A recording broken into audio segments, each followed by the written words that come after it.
Hello, bienvenue dans ce nouvel épisode de mon podcast Du miel dans tes oreilles. Bonne écoute. L'épisode du jour portera sur la vision que j'avais de mon corps selon mon évolution avec les années. Je sais pas trop comment commencer ce podcast, je vous avoue que là j'ai rien écrit du tout parce que c'est vraiment une question d'expérience personnelle. J'ai fait un sondage sur Insta pour savoir qu'est-ce que vous vouliez comme épisode de podcast aujourd'hui.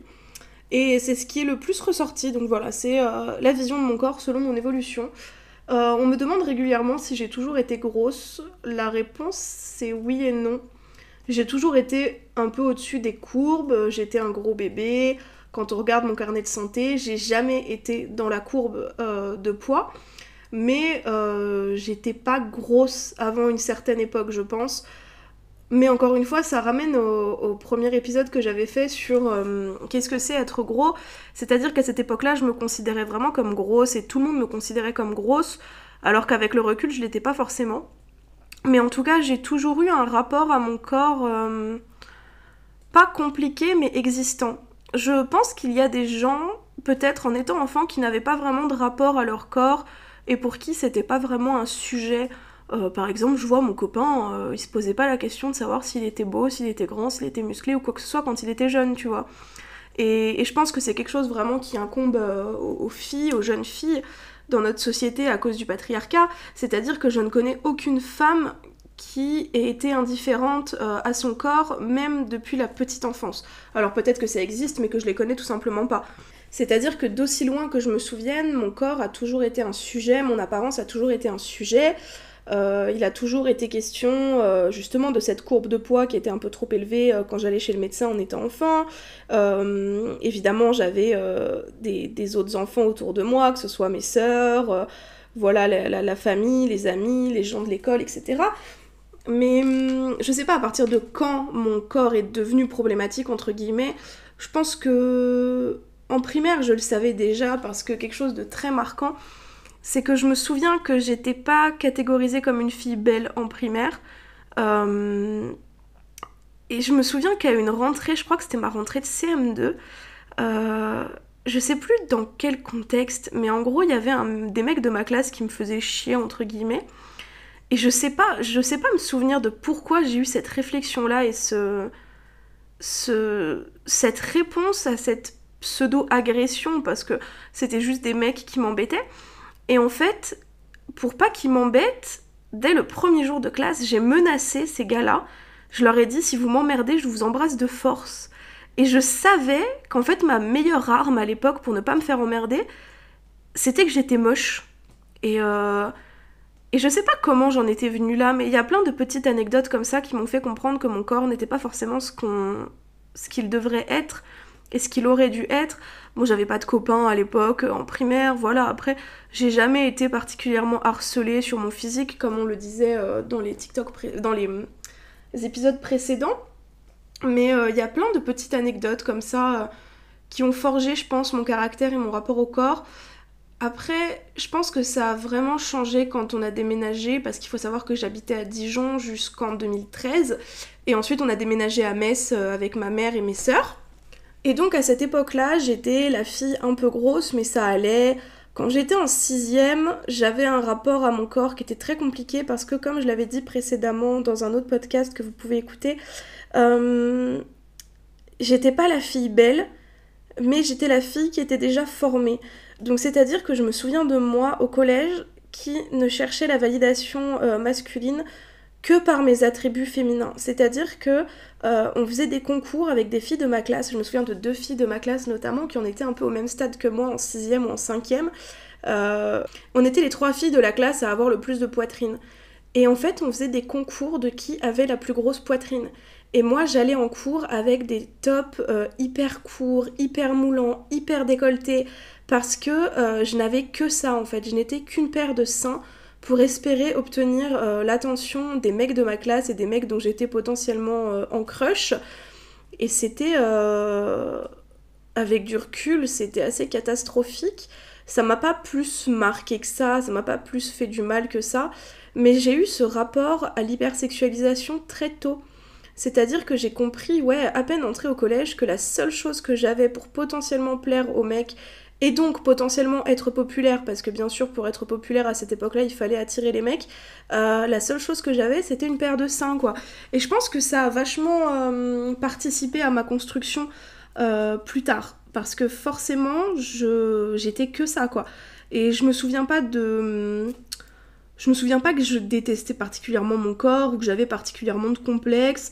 On m'avait fait quelques réflexions sur le fait que j'avais des lèvres trop fines, des trucs comme ça, mais je m'en souviens pas comme de quelque chose de choquant et qui m'ait fait du mal à l'époque. J'ai pas l'impression d'avoir souffert de mon corps à cette époque-là, mais je sais quand même que je n'avais pas un rapport sain à mon corps.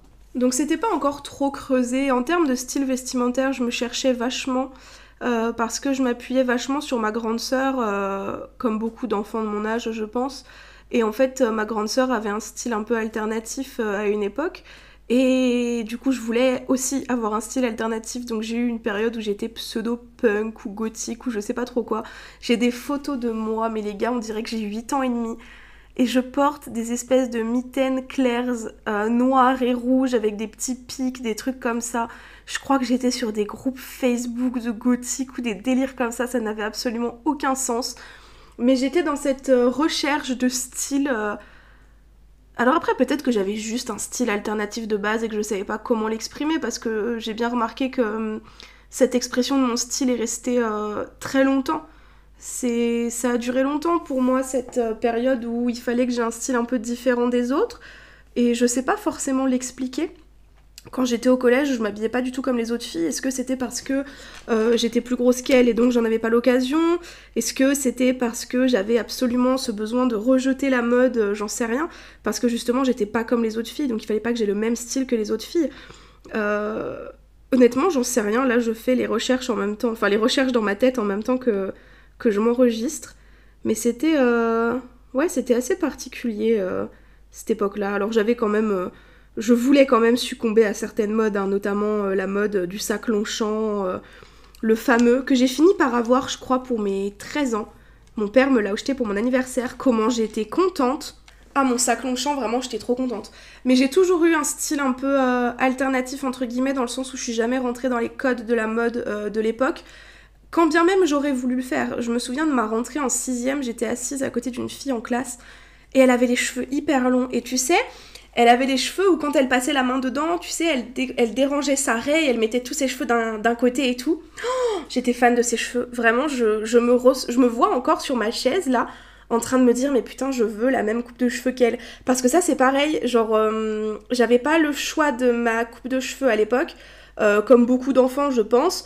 C'était mes parents qui décidaient de notre coupe de cheveux. Et donc, j'avais un carré court, voilà, avec une frange, petite coupe au bol basique. Et arrivée au collège, j'ai décidé que je ne voulais plus avoir cette coupe de cheveux là. Mais du coup, j'étais dans le je veux avoir des cheveux longs, mais j'arrivais pas à avoir des cheveux longs parce que forcément ça met du temps à pousser.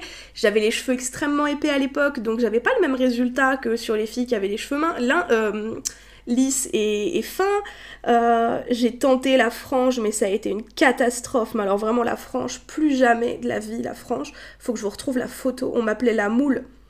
Et quand je vous dis qu'on m'appelait la moule, c'est que c'était au sein de ma propre famille, c'est-à-dire que mon beau-père m'appelait la moule tellement ma frange c'était une horreur, je ne savais pas me lisser les cheveux, enfin, ça n'avait aucun sens, vraiment c'était horrible. Mon style n'avait pas de sens, et ça c'était vraiment au collège, donc jusqu'à ce qu'on déménage à Metz. Et ça a un peu changé quand on a déménagé à Metz, parce que je pense que j'ai eu l'occasion de recommencer un peu à zéro. Et j'ai déménagé, j'avais 13 ans, donc t'as un âge vraiment où tu rentres dans l'adolescence, il n'y a plus d'enfance à cet âge-là. Et donc on a déménagé à Metz. Je me souviens pas avoir été particulièrement stressée de rentrer au collège à Metz, enfin peut-être un petit peu. Je me suis assez vite fait une copine qui m'a assez vite invitée chez elle, et de par ce fait j'ai assez vite rencontré son grand frère qui est devenu mon premier copain et qui a eu, je pense, un impact assez négatif dans ma vie, mais qu'on ne peut pas nier, c'est-à-dire que si je n'avais pas eu ce premier copain, ma vie ne serait pas celle qu'elle est aujourd'hui, déjà parce que mon chéri actuel était un ami de mon ancien copain, et si j'avais pas été avec mon ex, je n'aurais jamais rencontré Julien. Enfin bref, à l'époque, donc j'arrive au collège, donc en 4ème. Ma première année, voilà, en 4ème, franchement, pas plus de souvenirs que ça. J'étais une meuf très basique. Voilà, j'avais des copines basiques, j'avais une vie très basique. Et après, j'ai rencontré d'autres personnes, mais ça, c'était vraiment en troisième. Alors, faut savoir que j'ai quitté mon ex, du coup, entre la quatrième et la troisième. Et je me suis mise avec Julien un peu de temps après. Et là, j'ai commencé à développer... Ça a été particulier, en vrai ça a eu un impact très important pour moi à cette époque-là, parce qu'il s'est passé énormément de choses, donc il faut savoir que mon ex a abusé de moi, donc forcément ça a un impact sur le corps, ça a eu un gros impact sur ma santé mentale, parce que le déménagement, j'étais pas forcément pour non plus au début, donc c'était compliqué, le manque de mes amis à Dijon, etc. Enfin c'était une période qui était vraiment sombre pour moi à cette époque-là, pour l'âge que j'avais. Et en rentrant en troisième, j'ai rencontré ou je me suis rapprochée d'autres amis de ma classe. Et on était une petite bande, et pour le coup, on était une petite bande un peu de métalleux, qui écoutent du rock, fans de What the Cut et compagnie. Donc là, c'était des gros sweats à capuche avec des trous dans les manches, tu sais, pour passer le pouce, des pins, des machins comme ça, un peu... Voilà, je faisais mes premiers traits d'eyeliner, j'étais en couple avec Julien, et alors le pauvre Julien, il m'a vu passer par tellement de styles, parce qu'à la même époque, donc toujours dans l'optique d'avoir un peu la même adolescence que ma sœur, je lui piquais ses fringues, et donc j'ai eu une époque où je portais des sarouels, etc. Ça n'avait aucun sens, vraiment, mon style vestimentaire n'avait aucun sens, et il n'en a pas plus aujourd'hui, mais j'étais dans une période où j'étais pas encore extrêmement grosse, enfin j'étais pas grosse, j'étais juste un peu plus grosse que les autres, mais je me sentais pas bien par rapport à mon corps parce que je commençais à être malade, je commençais à me rendre compte de ce que j'avais vécu avec mon ex, et je pense que ça a été vraiment le déclencheur. Il faut savoir que la thyroïdite d'Hashimoto, selon les médecins, peut être déclenchée à cause d'un traumatisme. Et je pense que ma relation avec mon ex a forcément été le traumatisme déclencheur, c'est-à-dire qu'après j'ai pris énormément de poids, autant à cause de la maladie qu'à cause, je pense, de ce besoin de se protéger des hommes, parce que on nous rabâche que les hommes n'aiment pas les grosses, et je pense que j'avais ce besoin de grossir pour me dire, ok, si je suis grosse, il n'y a aucun homme qui voudra de moi, et il n'y a plus aucun homme qui me fera du mal sexuellement. Et ça, plus la thyroïdite d'Hashimoto qui s'est déclenchée en même temps, plus les troubles du comportement alimentaire, enfin ça a été une période vraiment extrêmement difficile. Là j'en parle avec beaucoup de légèreté parce que c'est très loin pour moi maintenant, enfin c'était il y a 10 ans quoi. Mais ça a eu beau être court, parce que ça n'a pas duré très longtemps, ça a été très intense. Et c'est là je pense que j'ai commencé à vraiment avoir du mal avec mon corps. Déjà parce que, encore une fois, pour mon ex, mon corps n'était qu'un objet sexuel. Donc forcément, j'étais toujours dans ce côté hypersexualisation. Donc mon corps n'avait de valeur aux yeux des garçons que s'il était sexuel. Donc forcément, c'était compliqué. Je me rends compte que c'est pas très construit et qu'en même temps, j'ai beaucoup de choses à dire et en même temps, pas grand-chose. Je suis pas sûre que ce sera le meilleur épisode de podcast du monde. J'aurais peut-être dû le préparer un peu plus. Mais ouais, j'étais qu'un jouet sexuel pour mon ex. Et forcément, du coup, j'avais pas de considération pour mon corps à cette époque-là. C'est Julien qui m'a aidé à comprendre que mon corps pouvait avoir une valeur autre qu'une valeur sexuelle. Ce qui a été assez compliqué à admettre pour moi au début. Et c'est plutôt après que tout s'est déroulé. On va dire que quand j'ai calmé le traumatisme direct, quand j'ai calmé l'automutilation, quand j'ai calmé les troubles du comportement alimentaire, etc., que j'ai calmé la difficulté de la fin du collège, je pense, de la troisième vraiment. Tout s'est un peu calmé, je pense, et j'ai pu reprendre un rapport plus normal à mon corps, mais qui n'était pas forcément plus positif. C'est-à-dire que donc je suis rentrée au lycée. L'avantage, c'est qu'au lycée, j'étais dans un lycée professionnel d'hôtellerie-restauration, et on avait un uniforme. Donc on était obligé de s'habiller en jupe ou en pantalon de tailleur, avec chemise, etc. Donc déjà, ça m'enlevait ce poids du style vestimentaire, parce qu'il n'y avait plus vraiment de mode qui tenait, parce qu'il suffisait de porter l'uniforme comme tout le monde. Et en même temps, ça a été compliqué, parce que je me souviens très bien que à cette époque-là, j'étais au régime, avant de rentrer au lycée. Me demandez pas pourquoi, j'en sais rien. Et on avait été faire les essayages parce que bah voilà, il fallait essayer les habits parce qu'ils étaient fournis par la région ou j'en sais rien, enfin par le lycée, bref. Et donc on avait été à une journée d'essayage et j'avais essayé des jupes, etc. Et la dame avait noté, par exemple, je sais plus moi, 44 ou 42 pour la jupe. Et ma mère lui avait dit mais ça sert à rien de noter ça parce que de toute façon ce sera trop grand pour elle, d'ici la rentrée elle aura maigri. Bah spoiler alerte, d'ici la rentrée j'avais grossi et les jupes qu'on nous avait données ne m'allaient donc plus du tout. Donc il a fallu racheter des jupes, ça a été assez compliqué parce que c'était pas forcément facile de trouver des tenues à cette époque-là à ma taille. Racheter des jupes, racheter des pantalons, je me souviens que j'allais chez C&A, je crois qu'il y avait que chez C&A que je trouvais des pantalons noirs à ma taille. C'était pas évident, les jupes j'ai mis du temps avant d'accepter d'en mettre, aujourd'hui j'adore les jupes, mais c'était assez compliqué, mais en même temps vu qu'il n'y avait pas besoin de ce rapport au style unique, il n'y avait pas besoin d'avoir sa touche personnelle, c'était plus facile. J'étais beaucoup dans le maquillage à cette époque-là par contre, donc justement à contrario, le maquillage j'étais à fond, le maquillage je suivais pas mal les modes etc. J'étais tendance niveau make-up on va dire, et ça a duré, ça dure depuis. Je suis à fond dans le make-up. Et putain, cet épisode, il a aucun sens, Gabrielle. Ça ne veut rien dire ce que tu racontes, c'est insupportable. Je me rends compte que je m'égare complètement. Enfin bref, donc au lycée, on avait un uniforme. Je m'exprimais vachement à travers le maquillage. J'étais en couple avec Julien, bien évidemment, parce que je suis en couple avec lui depuis un peu avant ma rentrée de 3e. Mon rapport à mon corps a été très difficile en 3e parce que justement je souffrais de troubles du comportement alimentaire, d'automutilation, donc je me faisais du mal, je détestais mon corps. Et y a des petites choses qui m'ont fait prendre conscience que mon corps n'était pas un ennemi, mais ça s'est fait petit à petit. Ça a été des petits déclics pour accepter que mon corps était ainsi. Déjà le diagnostic de la maladie, forcément, accepter que j'étais grosse et puis c'est tout. Après, quand j'étais au lycée, ça jouait beaucoup sur l'autodérision, forcément. Il y avait énormément d'autodérision de ma part, parce que c'était beaucoup plus facile de faire les blagues sur mon poids avant que les autres ne les fassent. Je crois pas que j'étais hyper complexée. J'ai eu une période vraiment... avant... en quelle période? Je sais plus, je devais être en seconde, quelque chose comme ça. Fin de 3e, début seconde, où on se tuait au sport. Vraiment, c'était avant qu'on apprenne ma maladie.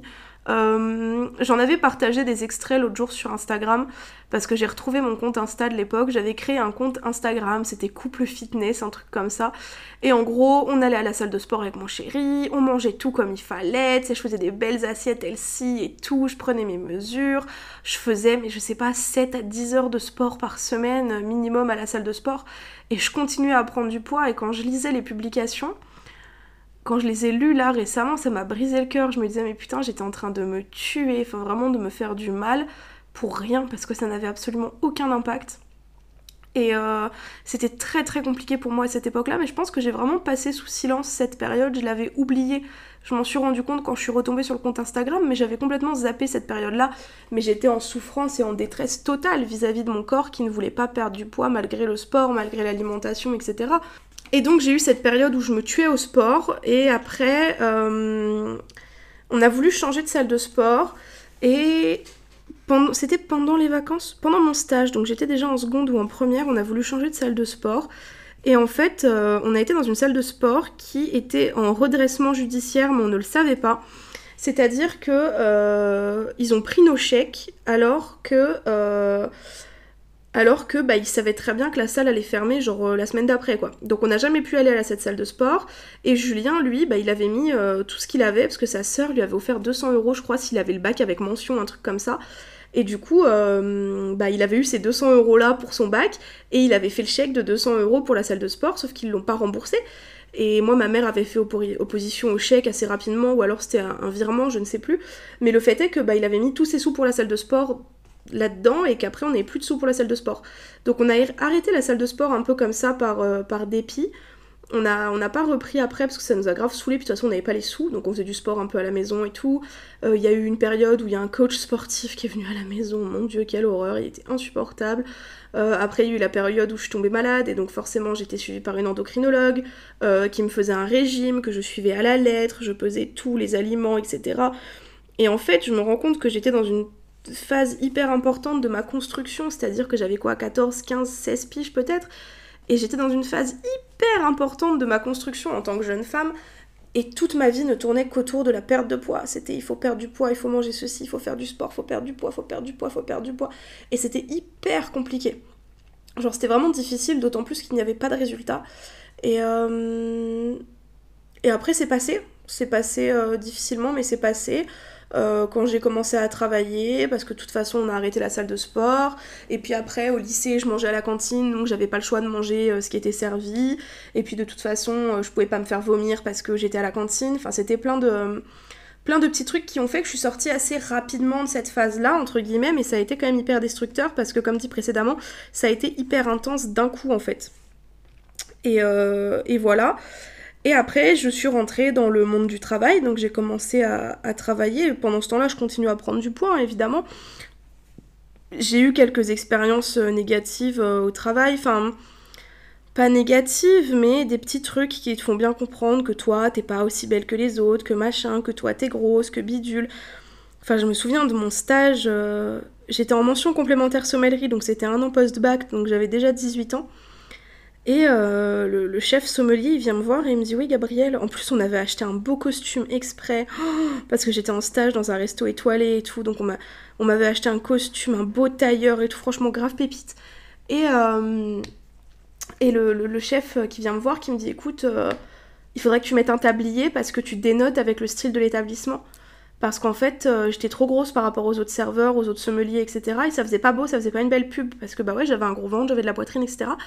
Et du coup, j'ai été forcée de porter un tablier pour me cacher pendant que je travaillais. Et ça a été hyper douloureux à l'époque. Je me souviens, ça m'avait fait vraiment du mal, quoi. D'être camouflée parce que j'étais trop grosse. Et au même moment, je travaillais dans un autre resto dans lequel j'avais fait mon stage l'année précédente. Et ça se passait hyper bien. Genre vraiment, mes collègues étaient super cool. Mon patron était adorable. Enfin, vraiment, mon patron qui est un ami, et il était vraiment génial. Et je me souviens qu'un jour, le PDG du resto, il avait dit qu'il voulait passer sur des t-shirts, vraiment type t-shirt avec le nom du resto dessus, et qui voulait qu'on les rentre dans le pantalon. Et mon patron qui avait un peu de bide aussi, parce que voilà, c'était un homme adulte, enfin tu vois, genre c'était pas un mec musclé, c'était un mec avec un peu de bide, tu vois. Et mon patron, j'étais là, qui regarde le PDG et qui lui dit: mais vous nous voyez, moi et Gabi, dans des t-shirts moulants rentrer dans le pantalon? Il a dit: vous êtes fous ou quoi, ça va être trop moche. Et on en a vachement rigolé, et en fait, c'est son autodérision qui m'a fait comprendre que bah ouais, c'était super drôle. Et à cette époque-là, j'ai une collègue qui venait travailler en jupe, et je me suis dit: bah moi aussi je peux grave essayer les jupes. Et du coup, j'ai commencé à venir travailler en jupe patineuse, c'était trop cool, ça m'allait bien, je me sentais vraiment belle et tout. Et cet homme-là, mon patron, enfin mon directeur à l'époque, qui m'a embauchée ensuite quand j'ai fini mes études, il m'a appelé un jour, il m'a dit: ah Gabi, j'ai appris que tu cherchais un CDI. Je lui dis: bah ouais, j'ai fini mes études, ça y est, maintenant faut que je bosse, quoi. Il m'a dit: ah, je t'embauche direct et tout. Et, et voilà, donc il m'a fait rentrer dans un autre resto, et c'était trop cool. Bon, après il est parti, il y a eu un autre directeur qui était beaucoup moins cool, mais ça c'est un autre sujet. Enfin, c'est pas un autre sujet du tout, parce que ce directeur-là, alors j'ai toujours été beaucoup dans l'autodérision, j'ai aucun problème à rigoler de mon poids, etc. Mais le souci, c'est que le directeur que j'avais, je pense que c'était limite un pervers narcissique. Et il y avait une espèce de relation de comme si je pouvais pas vivre sans lui, mais en même temps c'était lui qui me faisait le plus de mal. Tu vois ce que je veux dire? Vraiment le truc de base du pervers narcissique. C'est-à-dire que c'était lui qui me descendait plus bas que terre, mais en même temps il y avait que lui qui pouvait me remonter. Enfin, c'était une horreur. Puis ceux qui bossent dans la restauration ou dans ce genre de métier, je pense dans le soin, etc., savent qu'on peut pas vraiment décrocher. Tu bosses 80 heures par semaine, tu ne vois que tes collègues, donc t'es obligé d'avoir un lien tout particulier avec tes collègues que t'as pas forcément dans d'autres structures. Donc tu peux pas décrocher, en fait. Quand ils te disent ici on est une grande famille, non, on n'est pas une grande famille, on est une grande secte. Genre vraiment on est liés les uns aux autres, on est dans la même merde, et tu restes coincé là-dedans, ce qui fait que j'avais une relation très forte avec mon directeur, mais en même temps qui était pas saine du tout. Et lui, à chaque briefing, tous les jours il y avait une réflexion sur mon poids, tous les jours il y avait une réflexion sur mon corps. Ok, une fois, deux fois, trois fois, c'était rigolo, mais au bout d'un moment, c'était 24 heures sur 24, c'était non-stop, et je pense que ça m'a pas aidé en fait à l'époque. Et pourtant, Dieu sait qu'à l'époque, j'avais plus de problème avec mon corps, genre j'avais confiance en moi, je me trouvais belle, ça allait avec Julien, enfin voilà, je m'habillais comme je voulais m'habiller, j'allais au taf en jupe et tout allait bien. Mais c'était des réflexions, des réflexions, des réflexions, des réflexions, des réflexions, des réflexions, c'était hyper chiant. Et ça a été très compliqué. Puis entre-temps, il y a eu le diagnostic d'autres maladies, dont le SOPK, donc l'infertilité, donc le passage en PMA qui a été très compliqué, parce que là, on te regarde droit dans les yeux et on te dit, bah ton corps il fonctionne pas, et c'est peut-être parce que t'es grosse. Et bon, ça on me l'a dit qu'une seule fois, hein. Après les gynécos compétents que j'ai vus m'ont bien dit que ça n'avait aucun impact, hein. Mais enfin, ça a été très compliqué pendant un moment parce que j'étais empêtrée dans ce bourbier de merde. Et après, je suis partie. Après, il y a eu le Covid. Et honnêtement, moi, le Covid, ça m'a fait du bien de ouf. Le Covid, j'étais tranquille chez moi, j'ai commencé à faire des vidéos sur TikTok, je me sentais bien, j'ai commencé à découvrir un peu plus la mode et tout. Et, et moi, le Covid, ça m'a fait du bien de ouf. Genre vraiment, le premier confinement, mais banger, ça m'a fait trop du bien. J'ai trop kiffé le premier confinement. Après, il y a eu les autres confinements, etc. C'était moins fun. Ensuite, les restos ont fermé. Je me suis fait licencier, entre guillemets. Enfin, on m'a fait une rupture conventionnelle, donc j'ai quitté le resto. Donc là, j'étais au chômage. Et depuis février 2021, du coup, au chômage.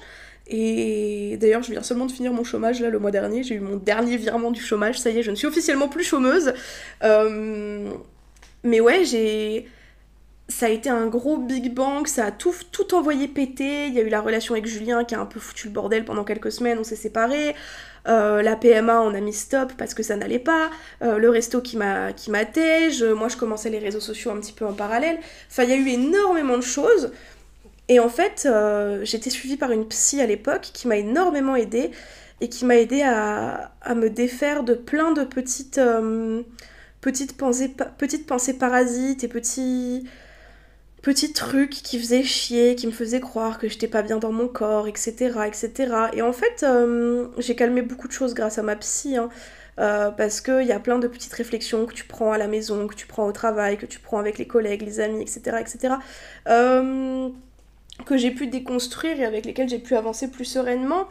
Je pense que les tatouages m'ont beaucoup aidée aussi, avec mon rapport à mon corps, c'est-à-dire que je me réappropriais certaines parties de mon corps.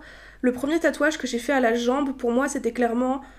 j'aimais pas mes jambes à cette époque-là, et donc le tatouage me servait à me dire, bah meuf, tu viens de payer 500 balles, donc il est hors de question que tu n'aimes plus tes jambes, en fait. Donc les tatouages m'ont énormément aidée. Maintenant, plus du tout. Enfin, maintenant, je vois plus du tout le tatouage comme une aide pour aimer mon corps, mais ça l'a été, fut un temps, au début. C'était vraiment tatouer mon corps pour le rendre beau, parce que je ne le trouvais pas beau à l'époque. Puis maintenant, bah maintenant c'est chill quoi. J'ai déménagé à l'autre bout de la France, je suis à 1000 km de ma famille et de mes amis, mais c'est pas grave, je m'en suis fait d'autres ici, je me suis rapprochée de mon père. Avec Julien, ça va super bien, moi ça va super bien, dans mon corps tout va bien, je suis malade mais je gère. Le travail ça va, il fait beau, il fait chaud, il y a la piscine, enfin tout va bien et forcément mon rapport au corps n'en va que mieux. Après, ça veut pas dire que tout est un long fleuve tranquille, parce que rien n'est jamais un long fleuve tranquille. Il y a des périodes où je me dis, oh quand même, Gabrielle, tu pourrais perdre du poids, tu fais pas d'efforts, et quand même, t'es trop grosse, et machin, et truc. Oh, puis ça dure 2 secondes, et puis j'en ai rien à foutre. De toute façon, je sais très bien que perdre du poids, ce serait hyper dur. Et est-ce que j'ai envie de me réinfliger ce que je me suis infligé quand j'étais au collège ou au lycée, pour ne peut-être même pas avoir de résultats? Honnêtement, non. Et... Et le problème, c'est que les troubles du comportement alimentaire sont encore présents.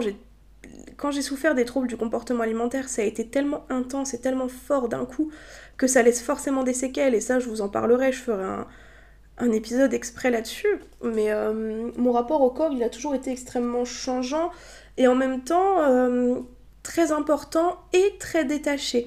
C'est-à-dire que mon corps a toujours été un sujet très important parce que j'étais grosse, mais en même temps, mon corps a toujours été un peu un non-sujet, quelque chose dont on ne parle pas, qu'on ne regarde pas, dont on ne s'occupe pas, tu vois. C'était un peu compliqué, je pense qu'il y a beaucoup de choses qui ont été passées sous silence, beaucoup d'émotions, beaucoup de ressentis qui ont été passés sous silence, peut-être par mon subconscient pour me protéger. Donc il y a beaucoup de choses que je n'ai pas vécues ou ressenties vis-à-vis de mon corps. Je pense qu'il y a eu beaucoup de lacunes dans ma relation avec mon corps.